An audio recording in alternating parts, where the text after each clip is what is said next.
అందరికీ నమస్కారం. తెలంగాణ వాళ్ళకే కాదు, భారతదేశంలో ఉన్న అందరికీ, అందులో ముఖ్యంగా జొమాటో, స్విగ్గీ, మరి ఎవరైతే బ్లింకిట్ లాంటి సంస్థలు ఎవరైతే ఇంటికి మరి భోజనాన్ని కానీ, పదార్థాలు కానీ, మరి మనకు నిత్యావసర వస్తువులు ఎవరైతే ఇంటికి చేరుస్తారో వాళ్ళను గిగ్ వర్కర్స్ అని చెప్పి అంటారు. వాళ్ళందరూ కూడా ఈరోజు చాలామంది వాళ్ళు జీవనోపాధి కోసం, ముఖ్యంగా నిరుద్యోగులు, టూ వీలర్స్ ఉన్నవాళ్ళు తీసుకున్నటువంటి ఈ ఈ దీనికి ఈ ఉద్యోగానికి ఇది టెంపరరీగా, అంటే ఇమీడియట్గా వాళ్ళు దొరికే పని ఇది. వీళ్ళనే ఈరోజు గిగ్ వర్కర్స్గా అంటారు. వీళ్ళని ఇంకోటి short term work, not a permanent work. ఇది షార్ట్ టర్మ్ అంటే అప్పటి వరకు చేసుకున్న పనిని కూడా వీళ్ళను గిగ్ వర్కర్స్ అని చెప్పి వీళ్ళందరినీ అంటారు. వీళ్ళందరి గురించి ఈరోజు కేంద్రంలో, అంటే ఇటీవల రాఘవ్ చెడ్డా అని ఒక ఎంపీ గారు దీనిపైన బ్లింకిట్ ఒక వీడియో చేయడం జరిగింది.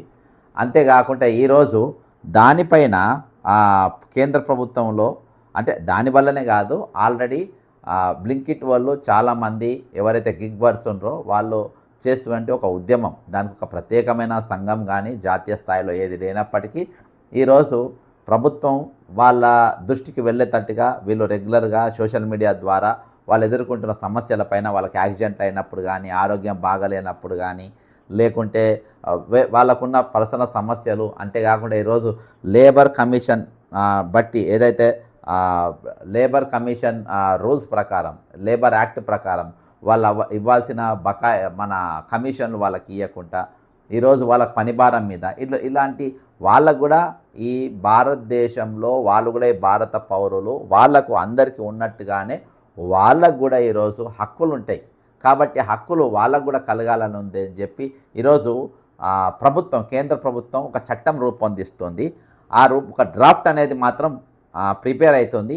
అది ఒక మొదటి దశలో ఉన్నది. ఆ డ్రాఫ్ట్ ప్రిపేర్ అయిన తర్వాత పూర్తి వివరాలు మనకు ప్రభుత్వం ద్వారా తెలుస్తుంది. కానీ వీళ్ళకు రక్షణ కోసం, వీళ్ళకి రక్షణ కల్పించడానికి అందుకున్నది. ఈరోజు ప్రభుత్వాలు, ముఖ్యంగా తెలంగాణలో అయితే నిరుద్యోగులకు ఇస్తామన్న ఉద్యోగాలు ఇవ్వకుండా, ఈరోజు వాళ్ళకు ఉపాధి మార్గాలు చూపించకుండా, వాళ్లకు రాజీవ్ యువ వికాసం కింద మేము యువతకు ఈరోజు పెద్ద ఎత్తున మేము వాళ్లకు ఉపాధి అవకాశాల కోసం మేము లోన్లు ఇస్తాము, స్వయం ఉపాధి కోసం లోన్లు ఇస్తామని చెప్పి మోసం చేసిన తరుణంలో ఈరోజు యువత తమ కాళ్ళపైన వాళ్ళు నిలబడాలని,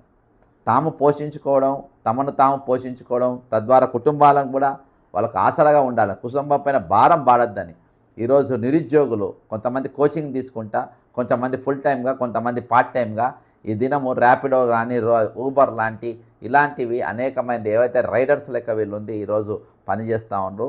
ఏ టైంలో అయితే ఆ టైంలో వాళ్ళు ఊరికి పనిచేస్తున్నట్టు పరిస్థితి. కాబట్టి ఈరోజు వాళ్లకు ఒక రక్షణ కల్పించాలని చెప్పేసి ఈరోజు మానవతావాదులు, యాక్టివిస్టులు ప్రభుత్వం పైన తెచ్చిన ఒత్తిడి ఒక ఫలితం ఇచ్చింది అనే చెప్పి ఈరోజు అనుకోవాలి.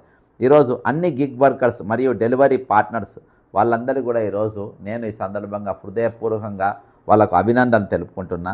ఈరోజు జొమాటో, స్విగ్గీ, బ్లింకిట్ ఈ విధంగా ఉన్నటువంటి డిజిటల్ ప్లాట్ఫామ్లకు పనిచేస్తున్న లక్షలాది మంది కార్మికులకు ఒక చరిత్రాత్మకమైన వార్త ఇది అని అనుకోవాలి. ఈరోజు కేంద్ర ప్రభుత్వం ఏదైతే డ్రాఫ్ట్ సోషల్ సెక్యూరిటీ, వీళ్లకు సామాజికమైన రక్షణ కల్పించాలని సోషల్ సెక్యూరిటీ నియామకాలు గిగ్ మరియు ప్లాట్ఫారం వర్కర్స్కు గుర్తింపు, రక్షణ, గౌరవం కల్పించే దిశగా ఈరోజు ఇది మొట్టమొదటి అడుగు పడుతుందని మనం ఖచ్చితంగా అనుకోవచ్చు. ఈరోజు సోషల్ సెక్యూరిటీ ప్రయోజనాలు ఏమేమి ఉన్నాయంటే వీళ్ళకి రాబోయే కాలంలో, అంటే ఈ డ్రాఫ్ట్లో ఉన్న అవకాశాలు, మీరేమైనా సూచన సలహాలు ఇవ్వాలనుకున్నా కానీ ఇవన్నీ మనం కూడా వాళ్ళకు చేరవేసే ప్రయత్నం చేస్తా. నా నంబర్ 9866323813. ఓకే. అధికార గుర్తింపు అనేది గిగ్ వర్కర్స్కు దేశ ఆర్థిక వ్యవస్థలో ముఖ్యమైన భాగంగా గుర్తింపు పొందుతున్నారు వచ్చే రోజుల్లో.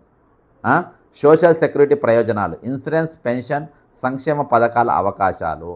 పెన్షన్ విషయంలో మన దగ్గర ఎక్కువ తీసుకొని వాళ్ళు మనకి ఇంటిస్తే ప్రయత్నం చేస్తుందని కొంచెం లెక్క చూసుకోవాలి. ఎందుకంటే ఈ మధ్యలో ఈపీఎస్ 95 వాళ్ళైతే కొన్ని పబ్లిక్ ప్రైవేట్ కంపెనీలో పనిచేసిన వాళ్ళందరూ దాచిపెట్టుకున్న డబ్బులు ఈరోజు వాళ్ళకు నెల కింద పెన్షన్ ఇస్తామని చెప్పేసి వాళ్ళు ఇప్పటికీ ఉద్యమం చేస్తున్న, ఆ ఉద్యమంలో నేను కూడా ఉన్నా.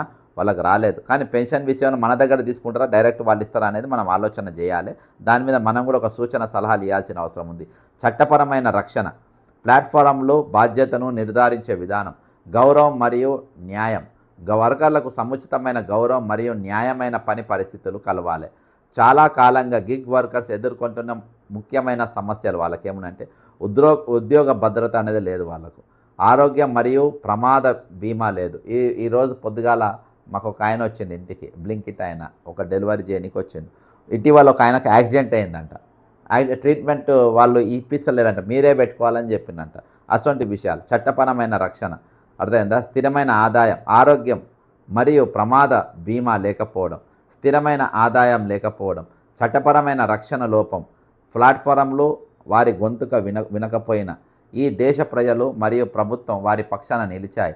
ఇది అంతిమ పరిష్కారం అనేది కాదు, కానీ సమానత్వం మరియు న్యాయం వైపు ఒక బలమైన ప్రారంభం, ఒక బిగినింగ్ అయితే దీన్ని మనం ఖచ్చితంగా అనుకోవాలి.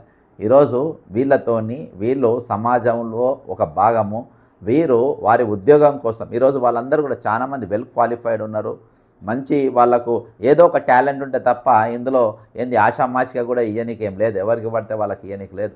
వాళ్ళకు కూడా కొన్ని స్కిల్స్ ఉంటాయి, ఆ స్కిల్స్ ప్రకారం సమయానికి ఉండాలి, సిగ్నల్ కాడ జాగ్రత్తగా ఉండాలి, వెహికల్ నడిపేటప్పుడు జాగ్రత్తగా నడపాలి, సమయానికి చేరుకోవాలి.